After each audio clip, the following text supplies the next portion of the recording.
Welcome, everyone, to episode 12 of True Crime All the Time. I'm Mike Ferguson, and with me, as always, is my partner in true crime, Mike Gibby Gibson. Hey. What's going on, Gib? Just glad to be here. Always. Always fun to be in studio. So, we've had a lot of stuff going on lately, man. Been pretty busy. So, we debuted our first listener hometown episode. That was with Jordan. Right. Turned out awesome. Yeah, that went very, very well. Even better than I expected. Hopefully, we'll be able to do a lot more of those in the future. I mean, for me, I don't know how you feel, but at a minimum, I'd like to get at least one out a month and then move from there depending on the demand.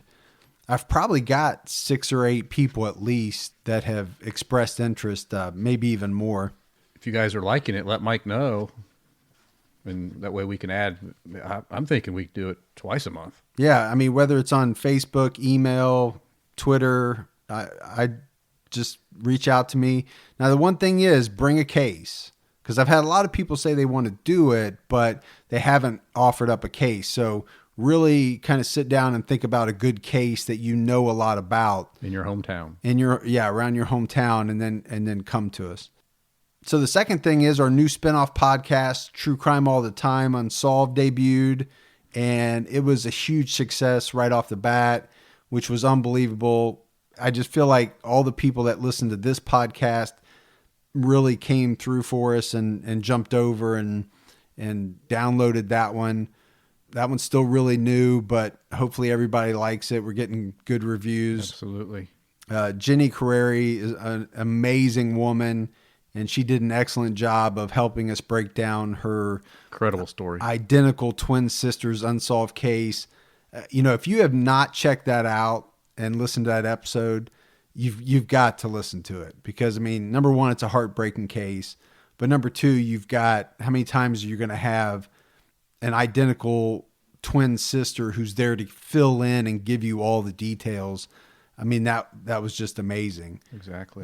So check that out and subscribe to the True Crime All the Time Unsolved podcast if you haven't. In 2016, California wife and mother Sherry Papini disappeared for 22 days. When she was found, she told authorities a detailed account of being kidnapped and tortured. Years later, in a stunning twist, Papini pled guilty to making false statements about what happened to her, setting off a media firestorm. Now, for the first time, Sherry Papini is telling her side of the story and revealing shocking new information. Sherry Papini, Caught in a Lie, an ID documentary event, Monday, May 26th at 9 on ID. Set your DVR. Check out our website, as always, truecrimeallthetime.com. Find all of our social media contact info. While you're there, check out the Patreon page. Gibby and I are constantly adding new content to that page. And you can support the show on Patreon for as little as $2 a month. All right, Gibby, that's enough of the housekeeping. Let's get into this crazy case of Donald Harvey. This is going to be bizarre. I might be talking lightly when I say crazy case. Right. I mean, what's jumped out to me was, you look at the guy. And by all accounts, he was kind of like a little mild-mannered, almost meek-looking nurse, but he becomes known as the Angel of Death.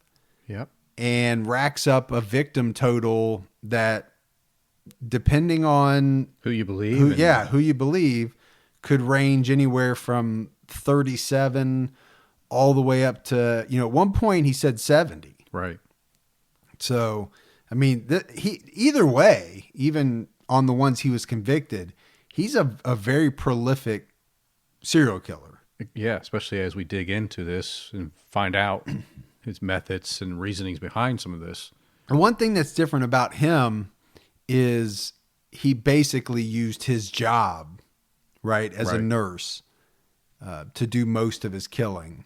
But the one thing, you've got to see a picture of this guy, and we'll have pictures up on all of our social media outlets. This is, to me, the proverbial don't judge a book by its cover. I mean, would you agree? Oh, absolutely. And I think that's why he was so successful for such a long time, is because you would never He didn't look like a serial No. killer. No, he didn't. You know, that's why my motto is trust no one and assume everyone is a serial killer. Yeah. Somebody meme that because I think that'd be cool. I'm sure Jordan or somebody would be on it pretty fast. Somebody get on that. So let's start off. I got a soundbite of an interaction between Donald Harvey and a reporter. And I just want you to be able to hear what Donald Harvey sounds like. Did you want to kill me? No. I had other plans. What were they? Like the Indians used to do, the settlers, found out on the desert. He said, I fantasized about taking you out and tying you down on top of an anthill and pouring honey all over you and letting the ants eat you alive. And I'm looking him in the eye at this point, and his eyes are dead, and I know he means it. Every so often, as a species, we produce a monster. I was looking into the eyes of a monster who wanted to kill me. So what you hear in the beginning is Donald Harvey.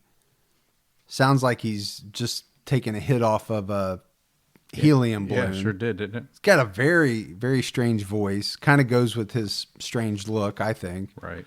And then what you're hearing later is the reporter.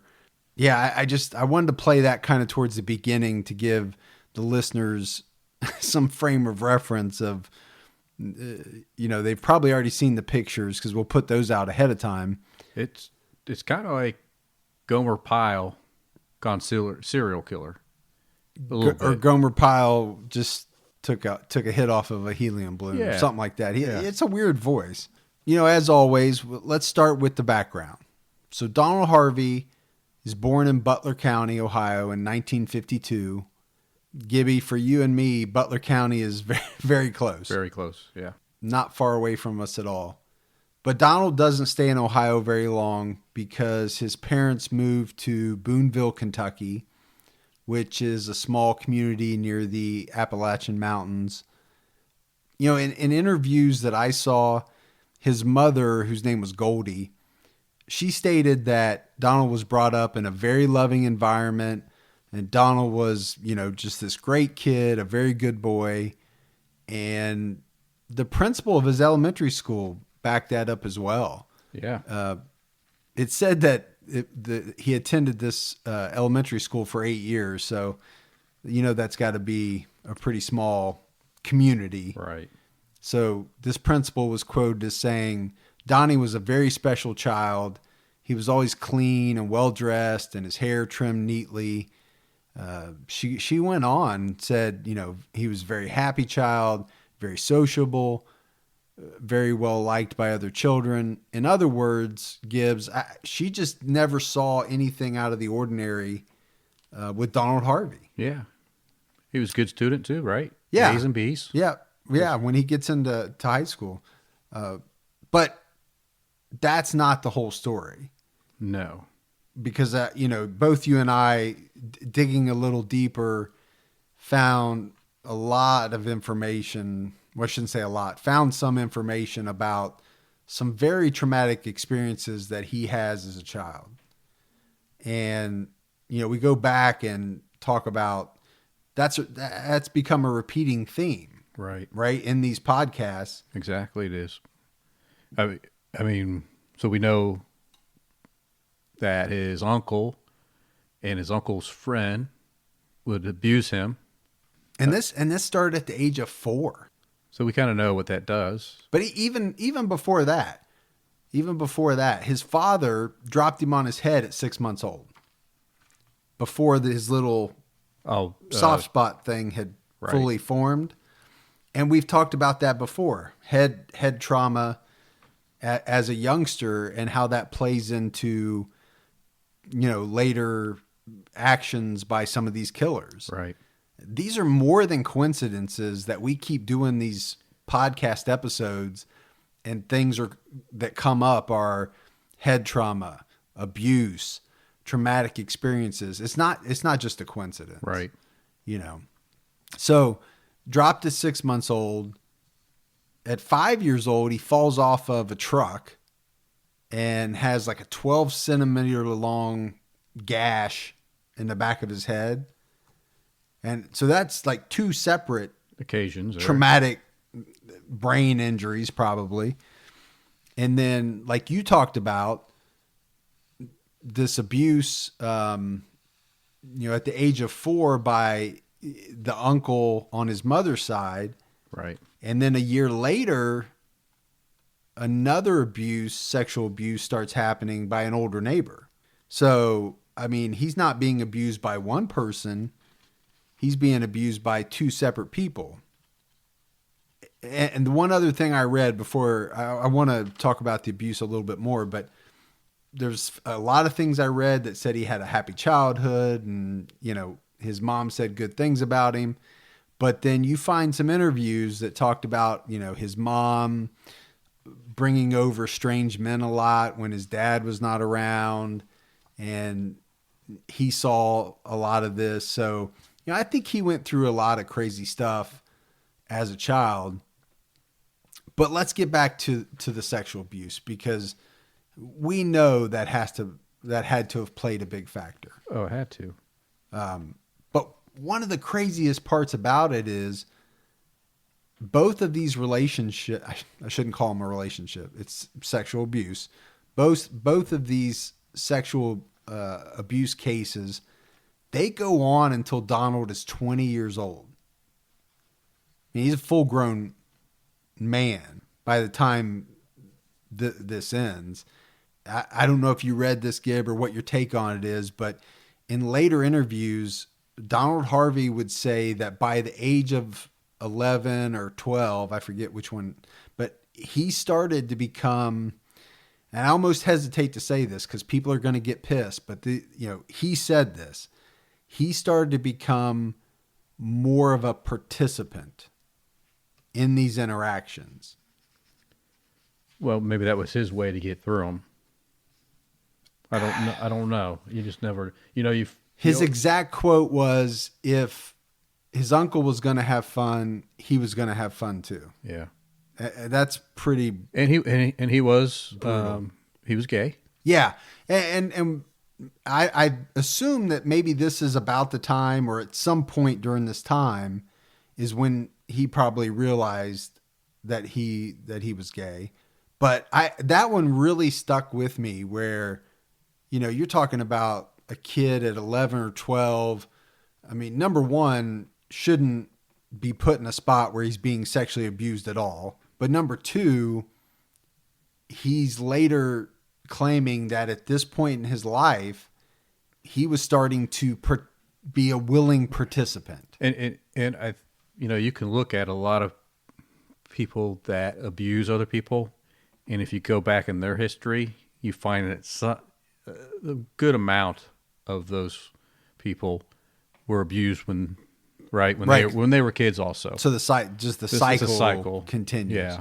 But I did want to point that out. I mean, I couldn't find him saying that on tape, but I read that in several different places. But he's got all kind of things going on. Oh, he does. But you can't tell me just the stuff we've talked about already didn't warp his mind somehow. It had to have messed him up. He would also later say in interviews when he was older that he liked the fact that the older neighbor who was abusing him would give him money when they, quote, played around. So, as we know, he did a lot of interviews later after. Because he even talks in an interview captured later about for 18 years, people controlled his life, right? Controlled what he did. And then finally, he decided to take control of the outcome of his own destiny. And that's kind of down the road we're headed. Yep. So, I mean, we'll just run through a little bit more of background. I mean, like you said, he got A's and B's in high school, but he dropped out pretty early. Right. He didn't stay in high school long at all. Yeah, which is kind of another, similar thing that we've seen with a few other serial killers. Yeah. He got A's and B's with probably what was little effort. So I'm saying he probably was average to above average, had above average intelligence. I guess he got bored with school and he ends up dropping out, and he moved to Cincinnati, just down the road from us, and he ends up taking a job at a factory. So he's laid off from this plant in 1970, and it's right at this time where his mom calls him and says, "Hey, Donnie, you got to come back home to Kentucky because your grandfather's sick." I don't know why I said Donnie twice, but I did. And so Harvey's spending so much time with his grandfather at Marymount Hospital that, which I think is a Catholic hospital. I think it is. Yeah. Because the nuns, they start to get to know him. He's in there all the time visiting, and they eventually ask him if he wants to work there as an orderly. This is where this story just is so crazy with so many twists and turns. But here you've got an 18-year-old kid they've asked him to be an orderly. No problem. He Right. starts work the next day. But what's he doing as an orderly? He's changing bedpans. That seemed normal. Right. And then it talked about him inserting catheters and passing out medication. That didn't seem normal to me at all. Yeah. No, I don't know back then if they were in Kentucky, if that was, they didn't really have a lot of the, what's the regulations in place, because I can't imagine that it'd be okay for someone with no training, a nurse's aide, or I don't even know if that would have to be an RN or a nowadays, LPN, yeah, to put a catheter in because of infection and stuff like that can occur. right. I mean, 1970 to me doesn't seem like that long. I mean, it's a long time ago, but it doesn't seem like that long ago. It's not the Stone Age. No, but You got an 18-year-old kid with no medical training, and you're saying, "Here's a catheter. Go stick it." 40 some years ago, so it was a lot has changed. Go but stick this in Mr. Johnson's Johnson, hoo-ha. be Mr. Johnson's Johnson. Yeah, that would be Mr. Johnson's Johnson. Now, I mean, we're making light of it, but it's the fact of it just that blew me away to think that here's an 18-year-old kid and they're saying, do this. And they're giving him access to all this medication. Sure. Yeah. That today would, I'm sure it was controlled substances. Oh, and absolutely. Today, yeah, I mean, I think the nurse, they have to sign it out. Oh, they got like these safes and you got to put in a code. And, right. So when I read that, it was just, it's crazy. But this is the point where things start to turn dark, right? Because it's only 2 months into this job at the hospital when Donald Harvey commits his first murder. And I don't know that we'll be able to talk about all of these murders because there's so damn many that he committed. But, the first one, Donald's working the evening shift and he goes in to check on this stroke victim named Logan Evans. And according to Harvey, obviously in later interviews, the man rubbed shit on Harvey's face. So he rubbed feces all over him. Yeah. Yeah. AKA shit. Yeah. But this really angered Donald. Probably lost control. Yeah. He loses control and he ends up smothering this Mr. Evans with a sheet of blue plastic and a pillow, some kind of combination of the two. What was freaky was it said afterwards he listened to the man's heartbeat with a stethoscope. Now, why this guy even has a stethoscope, I don't know. But he listened to his heartbeat until it stopped. That's freaky. That's freaky, but I also think it's freaky that afterwards that he cleans up the patient, gets him in the shower, I mean, to me, that's freaky too, that he goes to that, but that's how he's covering up. Right. So he cleans up the patient. He takes a shower. Yeah. But there's feces and, all that, but you're right. And then he walks out and he tells the nurses, not what happened, but right. that the man has passed away. And no one questioned. There was no question. Yeah, it was like a normal event. Oh yeah, that happens. Right. Now, we talked about Harvey being called the angel of death, and he was given the nickname Angel of Death. And he would always claim after he was caught that he wasn't a serial killer as much as he was a mercy killer. You know, he killed people that were suffering and this and that. But obviously, this is no mercy killer. This guy was not dying. He wasn't putting this guy out of his misery. He just got really upset and killed him. Yeah. And we're going to see that in some other cases. Now, there were cases where he did, put folks out. I don't want to say put folks out of their misery, but people that were suffering really bad and probably closer to death, and he killed them. This wasn't anything like that.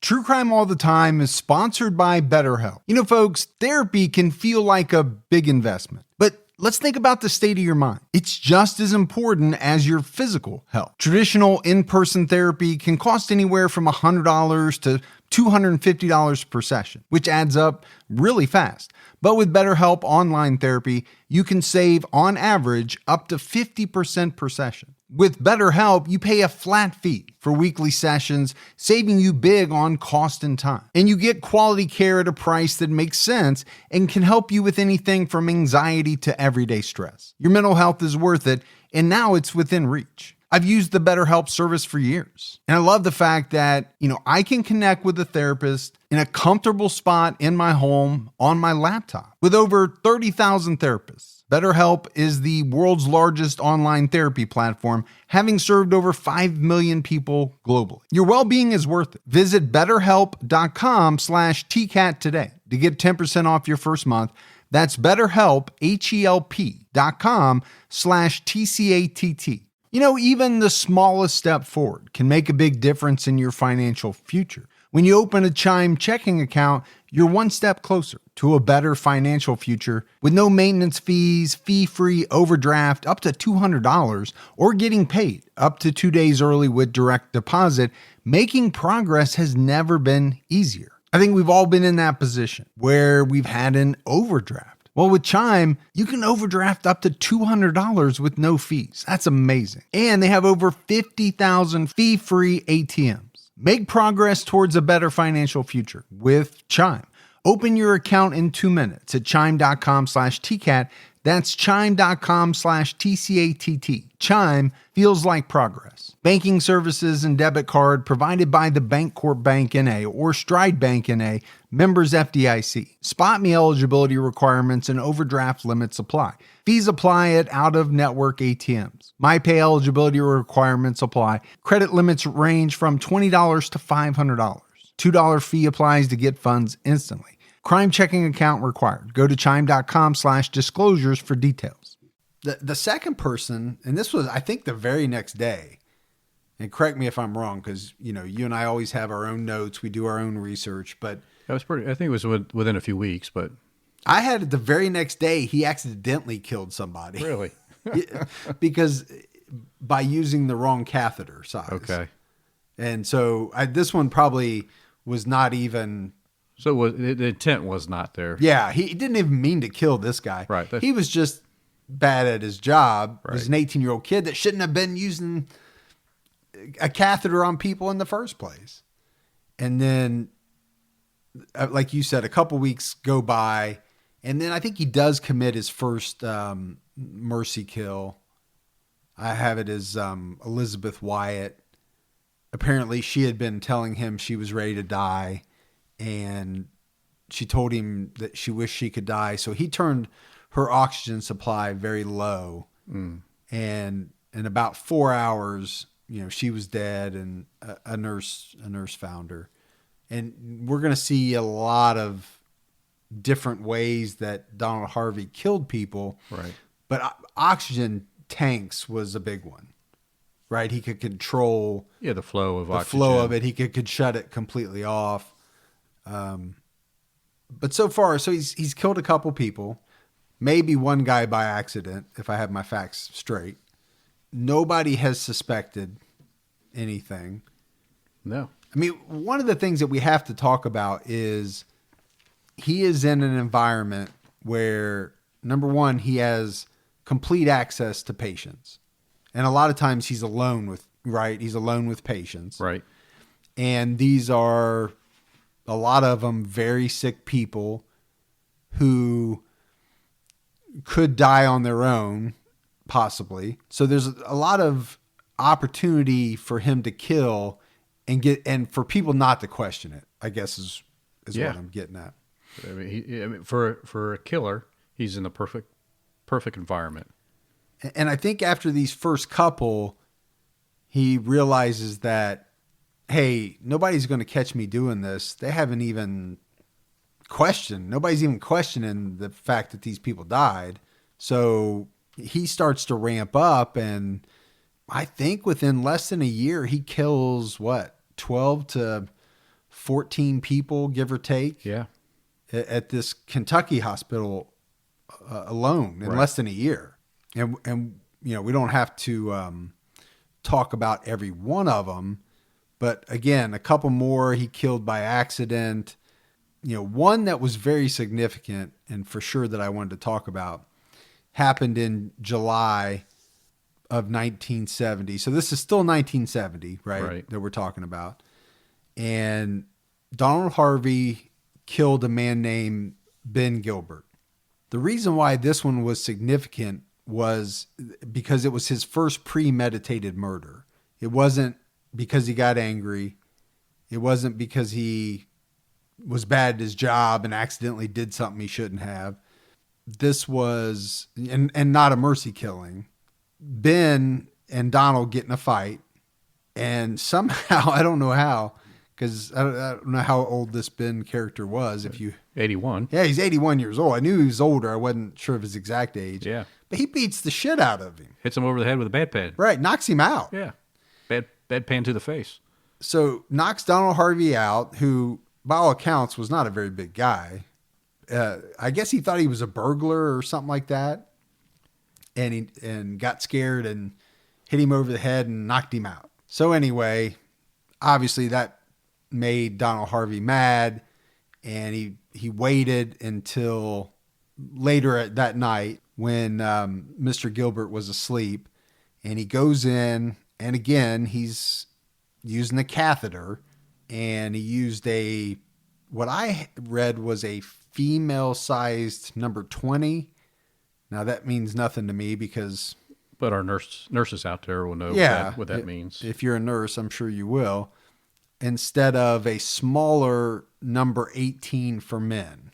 That's exactly how it read, the research. What he did then was crazy, and I don't know if you want to talk about that. What about the coat hanger? Yeah, yeah, that's yeah. But so he stuck a coat hanger through the catheter, which resulted in the puncture, and then the infection would set in as a result of that. It's all disturbing. I don't know. You can't make this stuff up. Like if you were writing a book and you said, I'm going to write this into act number 2, this kind of stuff is hard to make up. And the guy dies, 2-3 days afterwards because of the result of the infection that occurs in his bladder and his bowel. He used the coat hanger, went in and punctured his bladder or bowel, and he ended up going into shock and a coma, and he died, I think, like you said, 2 or 3 or 4 days later. But all Harvey does is take out the coat hanger, switch the catheters back to what they should have been. Right. And nobody thinks of it. They don't question it. Yeah. Nobody ever says a word. Again, he kills, the next person with the oxygen tank method. The person after that he killed, he didn't turn the oxygen on. This one, he said he wanted to end the patient's struggles because they were having a hard time breathing. But ultimately, the guy ends up dying of a massive heart attack. So then I think there's one more after that with the faulty oxygen tank. And this is, this one, he commented that this lady smelled bad. And that was one of the reasons why he wanted her dead. This lady was suffering from leukemia. Now, was she suffering? I mean, she was suffering from leukemia, but was she physically suffering? I'm sure she was. Sure. And she could have, the smell could have been the chemo. It could have been, Could yeah. have been, I mean, who knows? But it most likely could have been the chemo drugs. It could have been a lot of different things. But he decided on his own to end her suffering. I guess the point I was trying to make was, I don't know how much she was suffering. You know, it's like a play on words. She was suffering from leukemia for sure. Right. But was she suffering to the point where she wanted to die? I don't think she was telling people that. I think he assumed that himself. He didn't like the way she smelled and decided to end her life. Yeah. So this one was, he first tried to kill her with the whole plastic and pillow method that he had used in his very first murder. But at some point, I guess another nurse or somebody comes in and interrupts him. I don't know what they thought he was doing, what they saw him doing. But again, nobody ever connects him with any of this or reports him. Right. But he has to stop because this person interrupts him. So he has to wait a little bit, and then he has to use the faulty oxygen tank method, but ultimately kills the woman that way. Now, we move on to December, and I want to talk about Margaret Harrison a little bit, because this is where, by my accounts, Gib, this is the first one where he started messing around with pain medication. Yeah, he's getting into the pharmaceuticals now. Yeah. So it's almost like, was he bored? Was he thinking of different ways to try to murder people? I don't know. You can't get in this guy's head. Everything that I read said that, he's been evaluated a number of times throughout the years. I mean, he's sitting not very far from where I live right now. It's a 20-minute drive. Right, exactly. From where we are in the studio to where this guy's new home is. Where his home is, yeah. But at this point, I think he's experimenting. And he's using Demerol, morphine, codeine. Here's another one where he gives, this woman all these drugs, and he's sitting there and he's monitoring her pulse, just like he did with the guy where he was checking his heart rate with the stethoscope. He's monitoring her pulse and waiting for it to drop to zero. I mean, it's just morbid. I mean, he's doing this, and to me, I just find it so hard to understand how nobody knew what was going on.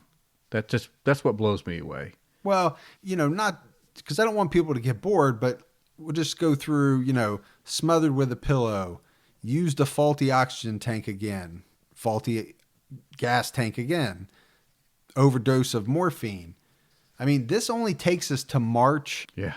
We said he started work when? So May? That took us to March of 1971? Yeah, we're in March of 1971, approximately 10 months or so, and he's already killed more than one a month. Yeah. And that's not strange?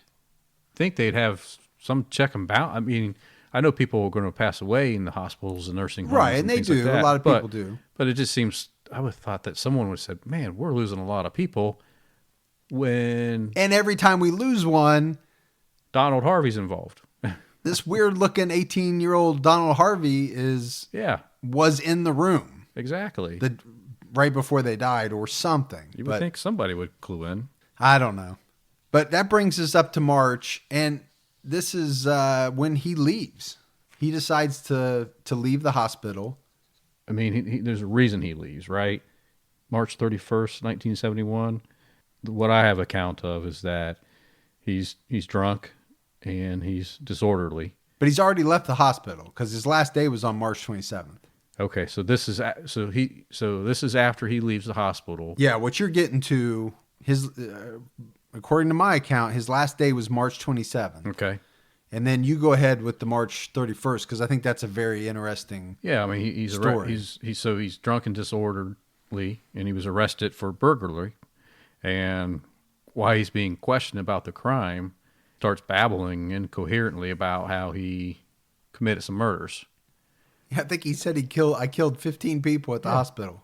And I'm guessing it was so bizarre and out there that the police probably just thought this guy's on something. Yeah, he's probably, this guy's drunk. Yeah, he's they drunk. don't believe him. Yeah, who would kill 15 people? But they also don't check it out, probably, right? Or do they? I don't know, because they could have easily found out that he worked at the hospital, and they could have looked into it a little bit. I mean, they questioned him for quite a while, but at the end of that, they just there's nothing that they can find. Yeah, they just don't believe him. Yeah, they just don't believe him. Can't and, find something to corroborate. A few weeks later, he goes on trial for the the burglary charges, and he pleads guilty, and they reduce it down to petty theft, and I think he just pays a fine and Yeah. walks away from that, doesn't he? yeah, and then I think around that time, then he thinks about getting into the military.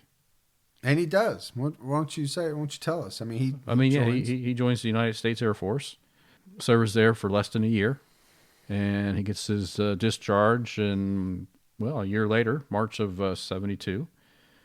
They don't really say why he was discharged, but the rumor at the time, right, is that his what do you call them, commander superiors, they learned of some confessions to the Kentucky police.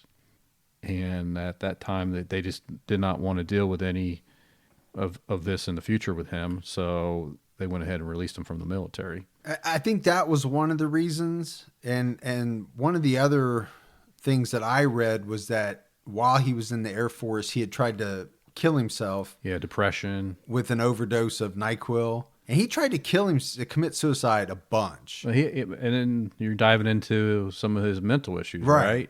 He obviously, had some severe depression and some different type of, I don't know if it's what type of mental illness he had, but he had severe depression for sure. Well, absolutely, he did. I think at one point he tried to set a fire in a bathroom of an empty apartment building and just sit there and asphyxiate himself, and he couldn't do it. And I think that was before he even joined the Air Force. I think that might have been back when you were talking about when he got the burglary charge, or right around that time. But after he gets out of the Air Force, he tries to kill himself with an overdose of a couple of different drugs. All of this, after he gets out of the Air Force, his behavior just is crazy, and it all ultimately leads him to being sent to the mental ward of the VA hospital. Yeah, for treatment. I mean, I think his parents at that point just say, "Hey, you can't stay here anymore." Summer of '72, right? Yeah. So he goes there, and he talks unable to control his inner demons. His frog demon. He didn't say he had frog demons like BTK, but he's got these inner demons that are speaking to him and unable to control them. He's got demons, all right. So, I mean, but there's another thing, right? We talk about the abuse as a child. We talk about, you talked about head trauma. Now we're getting into demons and possible mental illness and depression, and I mean, there's it all ties in. Yeah, he's got a lot of stuff. So he stays in the mental ward till I think it's like from July of '72 to end of August of that year. But then he admitted himself again a few weeks later, right? Because he tried to commit suicide again at the hospital, and it didn't work. And then they had to place him in restraints at the mental hospital. I know that was around a few weeks, and then they end up doing 21 electronic electroshock therapy treatments on him. Now, this is back when they used to do a lot of electroshock therapy. Yeah, when they thought that stuff when they thought it worked, I guess. Yeah, he went through 21 of those, and then it was October of that year, mid-October, that he was released from the hospital. So and what's he do after that? Well, because I'm gonna laugh about this. Well, first, also at the time he was released, don't forget his mom Goldie was really disappointed with the hospital for releasing him because she didn't think her son was ready to be released. Right. But yeah, so So just a few months after getting his life back in order, right? He starts working as a nurse's aide. He gets a damn job Yeah. at a hospital. At Cardinal Hill, right? Yeah. So, I don't know. We talked about this in another episode about how are these people. We got so many people out here that can't find a job. Right. But this guy's killing people. I'm guessing back then they didn't do a lot of employment searches, right? He just got out of the mental ward of the VA hospital and goes and is able to, get this job at Cardinal Hill. And then, and he works at like 2 or 3 different hospitals. Well, I was going to say at that time he's working part-time at Cardinal Hill. He's working part-time at a couple of different ones. Yeah. Another Lexington Good Samaritan hospital. And, well, first of all, let's say he doesn't kill anybody during this time. No. Right? He's at 2 or 3 different hospitals. I don't know what's going on, but somehow he's able to keep the urge. Well, that's what I was getting ready to say. There's speculation that he did not have the same type of access, unfettered access to patients that he had when he was at Marymount. Right. And that's why he kept moving around. Oh, to see if because he can find... he was trying to get another job where he would be able to get that. But again, he doesn't have a nursing degree. He's not a nurse. No. He has no medical training whatsoever other than the 10 months he spent at Marymount as an orderly. Right. But I think that's, there was 2 things. You can say he was able to keep it at bay, or you can say he never had the opportunities that he had while he was at the Marymount to carry out these things that he wanted to do. One of the things I want to talk about is, we mentioned that Donald Harvey is a homosexual, but he had a number of relationships. And it seemed like he had no problem forming relationships, keeping relationships. I read that he had, one that lasted 10 months.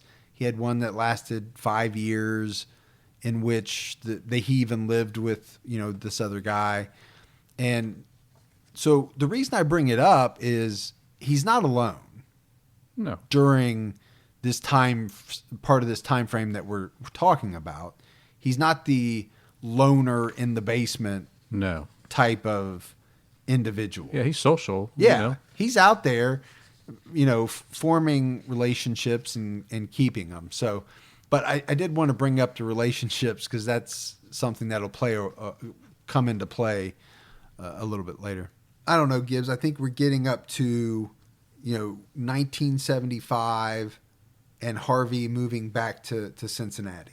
And this is where, he gets a job at the Cincinnati VA Medical Hospital. Yeah, he's working the night shift there. And this is where he would spend, I think, the next 10 years. And he would ultimately murder at least 15 patients. So what's he's a nursing assistant, right? He goes there as a nursing assistant. Yes. And does he does a few different things. He's working in housekeeping. Somehow he gets a job as the cardiac catheterization tech. He's always using a catheter for some reason. And then he's also, assisting with some autopsies. So, which I think he probably felt at home there, but, well, eventually, we'll probably talk about it, but he becomes like the morgue supervisor at some point. Oh my gosh, really? Yeah. This is later on down the road, but he starts killing people pretty quickly because I think at this VA hospital, he finds that he's got the access, right? Yeah. So I think all that bullshit about being able to keep his demons in check, that's why I really think that was bull. Yeah. I lean more towards the fact that he still had the urge, and the only reason why he didn't unleash it is because he couldn't. He just, because he wasn't killing people on the streets, right? To this point, he had only killed people that were weak, in the hospital, and sick already. And maybe that was due to his nature. I don't know. Maybe he was too afraid to, or just had no desire to try to kill anybody other than up to this point, right? Here we come, right? Yeah. Now he's in Ohio. Again, right off the bat, he's using that old reduce the oxygen flow method. He kills a man, but was never indicted for that one. And that's why we say we don't know what the number is. We ultimately know how many murders and things he was charged with and confessed to, but he also confesses at some point to a much, much larger number. He does, yeah. You know, at some point there were 3 or 4 different people that died in the ward, and later Donald will say that he thinks he had something to do with their deaths, but he doesn't remember for sure. Did he kill these 4 people? Maybe. And it's just because he had killed so many people, he couldn't remember. I don't know, because one of the things I read, Mike, was that, and I think he kept a diary. Yeah, he kept a journal. A pretty meticulous diary of with notes on each of his crimes. Right. So for him to say that he wasn't sure if he had anything to do with it, I doubt. It doesn't sound like. I mean, you don't keep detailed notes in a on diary, some, right? On some, right? I think you keep them on all because you're trying to track in his mind. You know, he's becoming this, and maybe going back and reliving it and reading the details, sure. And maybe that gives him a rush as well. Just like we did BTK. Yeah, but he's not going to kill 4 people and somehow forget to write in his diary And it's a pretty important specifics. diary. I mean, he hides it in from what I understand, he hid it behind a picture frame, and that's where, the police eventually find that diary. But, yeah, so I definitely think he knew how many, he knew that he did what he did to each of these people. Right. Yeah. I think that too. We'll jump to 1980 because we got to move forward in time. There's so much information here. He begins dating a guy on and off, and after a fight, Harvey retaliates against this person by putting arsenic in his ice cream. And this was a significant act because it was the first person outside of the hospital that Donald had tried to harm. Yeah. Right up until this time, he'd only done things to people that were in the hospital. And keep in mind, for all these years, somehow he was able to amass tons of arsenic and cyanide and things like that. That definitely comes in later. When so I mean, he's finding ways to bring this stuff home outside of the hospital. Oh yeah, he had to have been stealing it little by little, or maybe chunk by chunk. However, right. This whole time. My wife and I do a lot of shopping online, and we always use Rakuten. Rakuten is the smartest way to save money when you shop because you earn cash back at over 3,500 stores. We're talking fashion, beauty, electronics, home essentials, travel, dining, concert tickets, and more. Your favorite stores like Macy's, Nike, Sephora, Dyson, and Lowe's. And that's just to name a few. Pay Rakuten to send them shoppers. And Rakuten then passes on a part of that payment to its members as cashback. Cashback is deposited directly into your PayPal account, or Rakuten can send you a check. You can even maximize your savings by stacking cash back on top of other deals, like store sales and coupons. You're already shopping at your favorite stores. Why not save while you're doing it? It really is a no-brainer. Membership is free, and it's easy to sign up. Get the Rakuten app now and join the 17 million members who are already saving. Cashback rates change daily. See Rakuten.com for details. That's Rakuten. Your cash back really adds up. Hey folks, see if you've ever had this problem. You're trying to eat a little healthier, but you're in the grocery store aisle, you're looking at packaging, nutrition labels, and they're so confusing, you don't know what's good for you and what's not. Well, this is why I love Thrive Market, my go-to online grocery store for getting all of my healthy essentials delivered, and I don't even have to leave my couch. Finding better options for the whole family is easy with Thrive Market's Healthy Swap Scanner. Just scan a product and it instantly recommends healthier swaps. This is how my wife and I found our new favorite snack, IQ bars. Sometimes I eat one in the morning with my coffee, sometimes just later on in between meals. They also have so many on-site filters that make it simple to shop by the needs of everyone in the family. Maybe you have someone who needs gluten-free food, somebody that has a peanut allergy. Well, no more scouring ingredient labels when you can just filter it all on Thrive Market. My wife and I often use the high protein filter to stock up on things like Sieti chips. Ready to make the switch? Go to thrivemarket.com/TCAT for 30% off your first order, plus a free $60 gift. That's THRIVE market.com/TCATT, thrivemarket.com/TCAT. He starts a very significant relationship in late 1980 with a man named Carl. They move in together, and this relationship would go on for a while, but it would also cause a lot of friction. At one point, Donald finds out that Carl's been going to the park every Monday and fooling around with other men, and he starts feeding Carl small doses of arsenic to make him sick on Sunday so that he can't go to the park on Monday and play around. I mean, this guy's, it's devious. Right. I mean, he must have been just thinking devious thoughts all the time. Oh, yeah. I mean, he was. I can't make sense of it. I wish I could, but I guess you'd have to be in that state to be able to make sense of something. In that same time, right, in the 80s, this is how his temper was, right? He got in an argument with his neighbor, and I'm trying to remember her Helen. Helen Metzger? Yeah. Yeah. So he gets in an argument with her, and he laces one of her beverages with hepatitis, right? He gets a hepatitis serum. I don't know how he gets his handles on that. I don't know why I'm laughing, because that's not funny. No, but so she nearly dies from that, and then so this was a different neighbor, and then he gets in a fight with Helen, and he puts arsenic in one of her pies, and then she dies a week later at the hospital. Yeah. I mean, so man.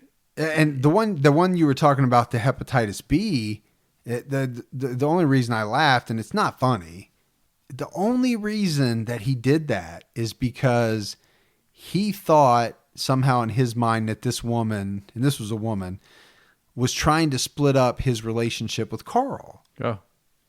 Now, how this woman's trying to, I don't know how, but that's what he thought. And like you said, poisoned her with hepatitis B, and I read he even stole like some type of tried to infect her with AIDS. Like he stole some blood that was infected with AIDS. So HIV infected blood. It was HIV positive. Yeah. So I mean, and first of all, how's he getting all this stuff out of the hospital? Yeah, I don't know. And cyanide, arsenic, hepatitis B, vials of HIV positive blood. And there's no in between. It's like if he's upset with you, you're dead. Yeah. It's not like I'm upset with you, I'm going to yell at you. Can we sit down and talk or, about this? I mean, he just goes right off the edge. So we talked about Diane. You went over the Helen Metzger murder, which, it was a big one. That took us into 83. And this is where he kills Carl's father. That's bizarre. And he tries to kill the mom too, right? He tries to take care of Margaret, but he's unsuccessful with her. And lucky for her that that he's he breaks it off with Carl, because I think she would have been killed as well. Yeah, so he kills Carl's father with arsenic, and then he kills Carl's brother-in-law. That one I read was an accident. I guess Donald had been using some wood alcohol to remove adhesive labels, but he had the solution in some type of vodka bottle. And when Carl's brother-in-law came over, he poured him a drink from this vodka bottle, and this guy was sick for a week, and he suffered a heart attack. So may or may not have been an accident. Yeah, you don't know with this guy. You don't know which ones are real. Looking at his past, you would think they're all real. Yeah. Right? I don't. Yeah, exactly. If he didn't have the track record he did, maybe you say, oh, that was an accident. He did, but I just assume that he means to kill everybody. Let's jump to, and that was 84. So that moved us up to 84 when he killed Carl's brother-in-law. And, he kills a few other people, but of note, he killed an ex-boyfriend because, as Donald claimed, this James Peluso had asked Donald to help him out if he ever became unable to care for himself. So I guess, this James Peluso was ill, and Donald makes him a daiquiri with arsenic and some pudding with arsenic. He's just got arsenic and cyanide everywhere. I think he just keeps it in his pocket in case he needs it. But again, I don't know whether to believe him or not. Now, it said his death had been expected because he was having a bunch of cardiac problems, but so there was no autopsy performed, right? So, maybe one of the reasons why he's still doing some things and not getting caught. And then in 85, he kills again over Carl. He kills a neighbor, Ed Wilson. Wilson apparently believed that Carl was cheating him on his utility bills. So how'd he kill him, Mike? He put arsenic into Ed Wilson's Pepto-Bismol. Wow. Again, let me just get into my pocket full of arsenic. Carry that little arsenic with me. I mean, it just... And again, I don't want to make light of it because, I feel bad for these victims, but at the same time, and Mr. Wilson probably suffered because it took him like 5 days to die. So that was probably an agonizing 5 days of this arsenic poisoning. I don't know. And this is where I think right after this is when I talked to you earlier about he's somehow promoted to morgue supervisor. I don't know why. I don't know what qualifications he had or what qualifications you need in 1985, but it would seem to me that you would need more than what Donald Harvey would have possessed. Right, exactly. Because unless he had gone back to school, which I didn't read anything about I him. didn't either. And how could he have? He technically didn't finish high school. Yeah, so I don't know how he got promoted up the chain. Yeah. Maybe just well liked or he was killing, he was so good. I really don't know. Man. There was something really big that happens not too long after this in July of 85. And that's when, he's leaving work because right now he's at the VA in Cincinnati. He's leaving work. The security guards notice that Donald's kind of acting suspiciously, and they search his gym bag and find out that he's carrying a .38 caliber pistol. He's also got some hypodermic needles, surgical scissors and gloves, a cocaine spoon, which I'm not sure how is different from a regular spoon, various medical texts. Here's the big one.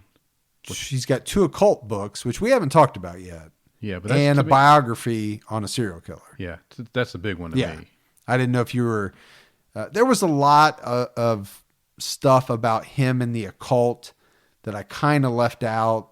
He was kind of dabbling in the occult. He tried to get people to let him participate in some of these... I think it comes up again, in his life about the black magic. Yeah. And at one point he joined the neo-Nazi National Socialist Party. So, he was doing just a lot of weird stuff. Trying to fit in somewhere, I guess. Yeah, and later on he would claim that he wasn't a sympathizer of the neo-Nazis, but he was there gathering information for his friends that wanted to try to destroy the party. So this guy's just... This biography that he's got on this serial killer, What do you know about him? He's not really one of the well-known ones. No, and actually, his name was like Charles Sobrage. I wasn't sure how you pronounced it. Sobrage. Yeah, I left it out because I didn't want to mispronounce it and get called a dumbass. But now that you've brought it up, and I said, and I've had to try it, right? No, I actually enjoy it when people call me a dumbass. Yeah. In social media, it makes me happy. Yeah. Yeah. So what do they do with him? When they do it in fun. Yeah. So he gets caught with all this, but that's the craziest part of this whole thing. They only fine him $50 for carrying the firearm. Right. And as far as his job, they don't even fire him. He's given the option to resign. Yeah. Quietly. They let him resign. So it's not on he doesn't go on his work record. But that's the key, right? We keep saying, how's this guy who keeps having all these weird scrapes with the law and is just kind of flying by? How does he keep getting job after job? Well, this is how you would get it. Right. Because these things aren't following him, because instead of the hospital doing what they probably should have done, which is fire him. I don't know what evidence they had, but in reading it, he had a lot of crazy stuff with him, and he had a gun, which that by itself should have been grounds for. So surely at this point he's done working at hospitals, right? You didn't call me Shirley, right? No, I said surely at this point. Please don't call me Shirley. Yeah. So at this point, you would think he'd be done working at hospitals. He should have been. Me and you, right? And not giving up our professions, but in the professions that we're in, if we were to do some of these things, and now granted, this is 30 years later. Sure. But even back then, I think being fired for that reason, that probably should have been enough to keep him from getting a job in the same city. Yeah. Because that's what he does. He just goes to Drake Memorial, which is still in Cincinnati. He really should have been blacklisted from not only in the city, but from the industry. Yeah. Now, and today he would, I would think. I could see back then, maybe you moved to Phoenix, Arizona. They don't know your record, maybe. But he's just across the city, and I don't know how far Drake is from the VA, but it doesn't matter. It's the same city. All right, Gibby. So at this point, we're up to where Harvey starting his new job at Drake Memorial in Cincinnati. Yeah. Again, no suspicions raised about the reasons why he left his previous job. So really quality background checks. Yeah. Even if they did a background check, would they have gotten a hit because he wasn't fired? And well, that's true, right? He legally agreed to resign. Yeah. So legally, what could, his former hospital even have said? And he's always been good at doing this. He works in, he gets into their system by coming in as part-time, right? And then he works his way into a full-time position. He's done that at a couple of them where he comes in as part-time, probably taking the stuff that nobody really wants to do, the really crappy hours, and he works himself into a full-time job. And why do you think he does that? Well, I think it's to keep suspicion down. What do you think? That plus, is it also because of what we talked about? Is he, doing part-time to see what he can get into? Oh, absolutely. More so that. I think he's getting in. He's scanning.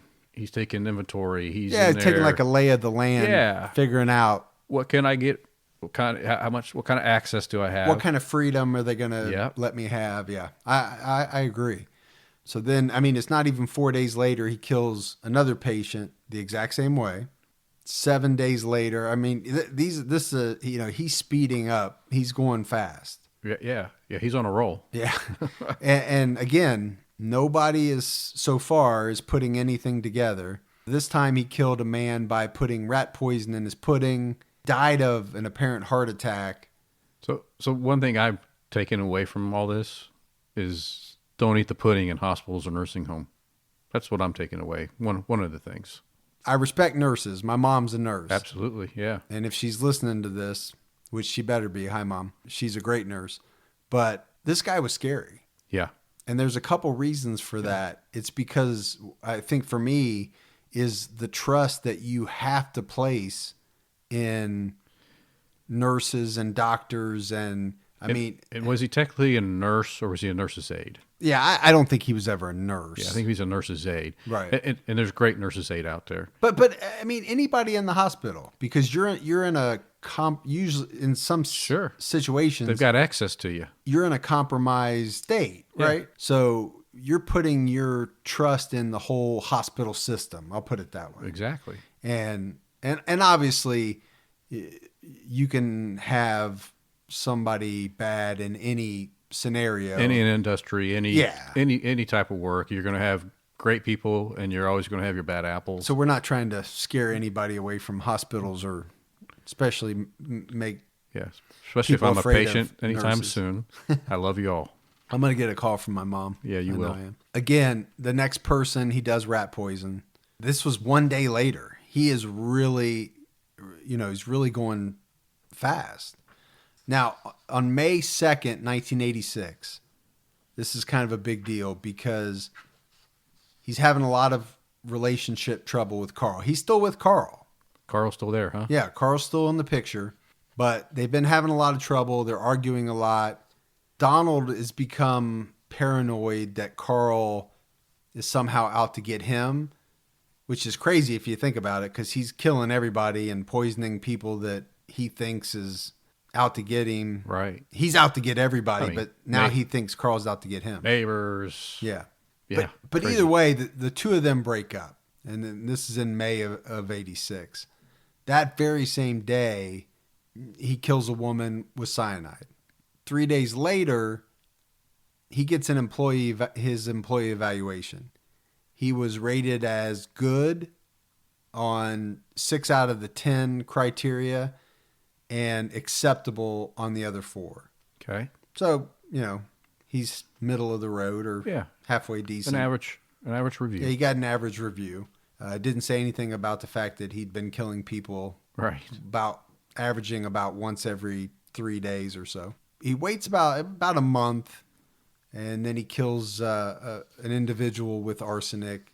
And then this is where it just starts to go arsenic, cyanide, cyanide, cyanide, arsenic. He's basically just going back and forth about every week or 2 weeks. He's killing somebody. So he's racking up like 20 some people. Oh, I mean, it's 20, crazy at this point in time. Or something like that, yeah. So what do we say? He started, I just want to do the timeline. He started Drake in April of 86. So it's very similar to his last job. In about 10 months, he'd racked up 15, 20 kills. 22. 20 some, yeah. It's a lot. That is a lot. And like you said, it's cyanide is like his choice. It's a lot because this is not and we may do this case at some point, but he's not a long haul trucker who is picking up people in different parts of the country, in different jurisdictions. Right. Yeah. This is a lot of people in a short period of time dying at one hospital of similar cause. I mean, they don't know it's cyanide, right? But it's heart related or whatever. But that's just a lot of people being checked out of a facility in a very short period of time when somebody new just started working there. Yeah, you would think, and again, I don't know how many people in a given period of time would die at a hospital like this. But it just seems like at some point, just sooner than it did, there would have been some suspicion raised. You would think. So now we get into like March of 87, and he kills a couple people. He kills a man on the 6th of March and a woman on the 7th. So this is back to back. And he kills them both the same way. And it's using, and I know I'm going to butcher this, but it's Detachol is what I'm going to call it. I'll say Decatol. Or Decacol. Yeah. I like that. It might be it. But it's an adhesive remover used with colostomy bags. Okay. So basically, he fed both of these people this adhesive remover and somehow poisoned them or killed them that way. And how did he know that would kill him? I don't know. The man, he actually fed it to him. The woman put it through one of her tubes, as well as put some in her orange juice. And so again, he's just, he went cyanide, arsenic for a lot of the time. And now he's just experimenting with weird whatever he can adhesive find in the removers. in the medical cabinet. Which he doesn't have to, because we know he's got enough cyanide to poison the whole hospital. So he's probably. just doing this for kicks at this. Well, I mean, he's been doing this for kicks, but now he's just trying something different to see how it works. But now we're getting into the end, right? We're coming to the end of the Donald Harvey saga. This is his last kill. And it's a man named John Powell. We'll spend a little bit more time on this. And John Powell was brought into Drake Memorial. He had suffered severe head trauma from a motorcycle accident. And he was there quite a while. He was in a coma. I think he was on a respirator for 6, 7, 8 months, something like that. But Powell kept having bout after bout of pneumonia. And, all the while his wife is by his side. Doctors can't figure out what's going on. They can't seem to fight off this pneumonia. And eventually Powell succumbs to this pneumonia and dies. And the one thing, and I guarantee you that this is something Donald Harvey didn't think about, but under Ohio law, a motorcycle accident always has to have an autopsy, because none of these other people, to my knowledge, had autopsies. They were either elderly or they had illnesses which didn't require. It didn't seem as suspicious, that they died. The pathologist, Dr. Lehman, he conducts the autopsy on John Powell. And as soon as he makes the first incision, this smell of bitter almonds fills the room. Apparently, it's so strong, it's painful to the nose, and it will almost knock you out. And so how bizarre is this, right? So what he smells in the scientific world, they say only 60% of humans can smell that. Luckily, he was one of them, because if it was somebody else that did that, somebody in the 40%. Yeah, group, they would have never knew that this guy was poisoned. Which is crazy when you think about it, that this is such a strong smell. Yeah. And an odor that they say can knock people out, but only 60% of the people can smell it. You're either genetic, you either have it or you don't have the ability to smell it. And in this case, they actually even interview him, and he talks about it, and he talks about how, lucky, he was to be able to smell this. So yeah, because if he doesn't, yeah, it continues. How long does? Yeah, I mean, obviously we know this is what brings down Donald Harvey, but if it doesn't work out that way, how many more years and how many more victims? Because he's not going to stop. People like this don't just stop on their own. And we know he loves cyanide, arsenic, all that stuff, and we know it's because it prevents the brain and the heart from getting oxygen. And he takes some kind of perverse pleasure in watching, like they've taken their last breath. Yeah. So anyway, Dr. Lehman knows right away it's cyanide. He sends it samples off to toxicology. It's confirmed that it's cyanide. Cincinnati police department's contacted, and they launch a full-scale investigation. Now, what I read, Gib, and you tell me what you think, the first suspect was his wife. Which is normal. That is normal. Right, and she was the first suspect, and that's what they do, right? I mean, if you showed up, dead tomorrow, they're going to look at your wife as number one suspect. As well, they should. And probably me number two. So, but yeah, so that's what they do, and they go through that process with her. Yeah, I mean, of course, she denied it. Detectives ask her to take a polygraph, and she does, and she passes because obviously she didn't do it. And so their next step is they begin to take polygraphs from all the nurses and the medical assistants in the ward. And it just so happens that there's one person that calls in sick on the day that they're scheduled to do this polygraph. And that would be one Donald Harvey. Imagine that. Yeah. The police think that's odd. They look into it. They see that Harvey was a regular He was regularly caring for Mr. Powell. So all of a sudden, the antennas are up. So the police, they go pick him up for questioning. And this is Saturday, March 7th, 1987. And they have Donald Harvey in the room. And they're about ready to strap him up to a polygraph machine. And instead of, right before they're about ready to do it, Harvey says, "I killed John Powell." Just straight out. Just straight out. He said, "It was easy. I just injected cyanide into the G tube." And from everything I read, it was like Harvey he wasn't agitated. He wasn't even nervous. He was completely relaxed. Yeah. Again, kind of like BTK, right? Yeah. Just nonchalant, like just telling it like, This is, yeah, went in. Got a bagel. I got my coffee. I Got went some to work. arsenic out. Yeah. Yeah. Obviously, if that were me or you, and we had done something and we were being interrogated by the police, I mean, I would be like dripping sweat. Yeah. Covered in sweat. Yeah. Nervous, probably shaking. Right. But these people don't have that same mindset. No. I mean, their mind doesn't function the same way. So all in all, he confessed to, I think, 33 murders. Is that what you had? I do. Yeah. In a span that spanned 17 years.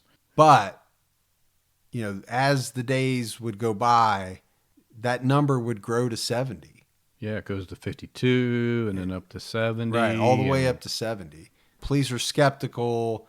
They're concerned about his mental state, as they probably should be. Right. The guy just said, "I killed 70 people." They have him checked out by a psychiatrist, and following that examination, the Cincinnati prosecutor's office makes the following statement: Donald Harvey is sane, competent, but is a compulsive killer. He builds up tension in his body, and so he kills people.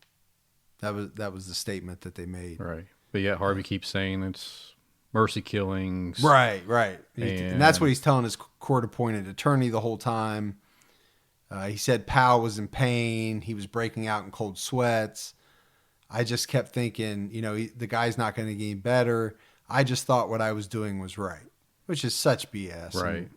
And he throws out some weird stuff, right? He talks about his fascination with black magic and Yeah, that's one thing we didn't dive into too much. There was a lot out there about him and the occult. I don't really think it had anything. I don't either. I think it was more of his weirdness, trying to throw people off and stuff. Yeah, because it didn't.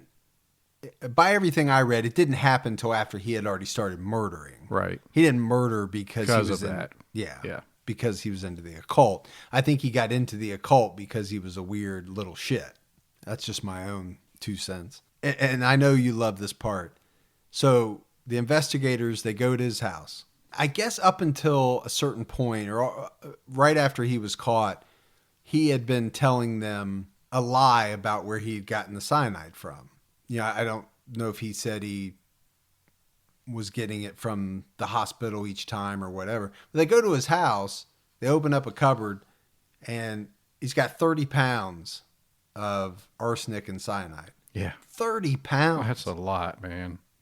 So he must have just been taking it constantly because he was using it. The amount that he used to kill John Powell was 1 milligram. Yeah. So, I mean, he had enough there to kill thousands and thousands. I mean, he could have gone on forever. Yeah. It could have been a Jim Jones kind of a thing. Ultimately, they strike a plea bargain. He pleads guilty to 24 hospital murders. Now, we know he killed a lot more people. This is in Ohio, right? Because right now he's dealing with just what's happened in Ohio. Cincinnati. Yeah. But he pleads guilty to 24 hospital murders, gets 20 years to life, I think, for each of those. And, Right. Oh, and then he gets 1 life sentence for that lady neighbor. The friend. Well, The neighbor lady. that he thought was... yeah, he put the arsenic in her pie. Yeah. So he gets a life sentence for that as well. And, I think they look into it. They investigated some of the other deaths for a couple of years, but eventually they close it. I mean, the guy's got, he's never going to get out. Right. Consecutive life sentences. Yeah. Apparently it took 12 hours for Harvey to step by step tell every detail of his 17-year killing history. Yeah, on the July 9th tapes back then, tape 1, I tried to find that. Man, I wish we could have got some of that. I'm sure there's good audio on that. Well, I don't know where it is because a lot of people are going to say, hey, where's the audio? Because they're used to that. And that was the biggest issue with this. There's just no good audio out there. There's a great interview that they apparently did at Lebanon Correctional Institution. Yeah. But it was a French media group. And every time he would talk, they would talk over him. Right. Yeah. So you couldn't pull any sound bites out of it, but it sounded like it would have been really good. Right. So again, 12 hours, a little, probably, I bet you it was similar to BTK, as you know, he just went down. Yeah. This is what I did. But again, he had names, dates. He even had some of the patient numbers. Right. I mean, in his memory. Yeah. And plus the detectives did have his journal. Yeah. Right. So they had that. So they had that accountability also. It turned out that he kept saying he was a mercy killer, but again, like we said, that wasn't his motive, even though he tried to pass it off as though it was. I mean, number one, if you killed 1 or 2 people over a period of time that were dying, so like take, what's his name? Jack Kevorkian. Right. He helped. He didn't kill. He technically assisted suicide. I mean, nobody kills this many people. And we already know some of the facts don't support that at all. Yeah, these weren't mercy. There was something I read that, and I don't know if he said this in an interview or not, but there was something that said he wanted to be featured in the Guinness Book of World Records. Yeah, I read that too, that he wanted to be the number 1. Yeah, so I mean, he's not, but he was working his way he's up there. there. I mean, he's high up there on the list. Yeah. But he's nowhere near number 1. So after he's done with Ohio, so then they take him to Kentucky. He pleads guilty to 8 counts of murder there, 1 count of manslaughter, gets 8 more life sentences, and a 20-year sentence for the manslaughter. So the only other thing that I did a 1991 interview with a Columbus Dispatch, and you touched on this a little bit earlier, but they asked him straight out, why did you kill? And he says, well, people controlled me for 18 years, and then I controlled my own destiny. I controlled other people's lives, whether they lived or died. I had that power to control. Then they asked him, what right did you have to decide that? And he says, after I didn't get caught for the first 15, I thought it was my right. I appointed myself judge, prosecutor, and jury. So I played God. So, I mean, to me, this sounds like somebody that was, we know he was abused. He was probably felt powerless in his life. And this gave him a tremendous sense of power to do what he did. I mean, that's the only thing that I can wrap my head around. So the only other thing that I had was that it said his first scheduled parole hearing is set for 2047. I've seen that. He'll be like 95 years 95 old. years old. So until next episode, for Mike and Gibby, stay safe and keep your own time ticking.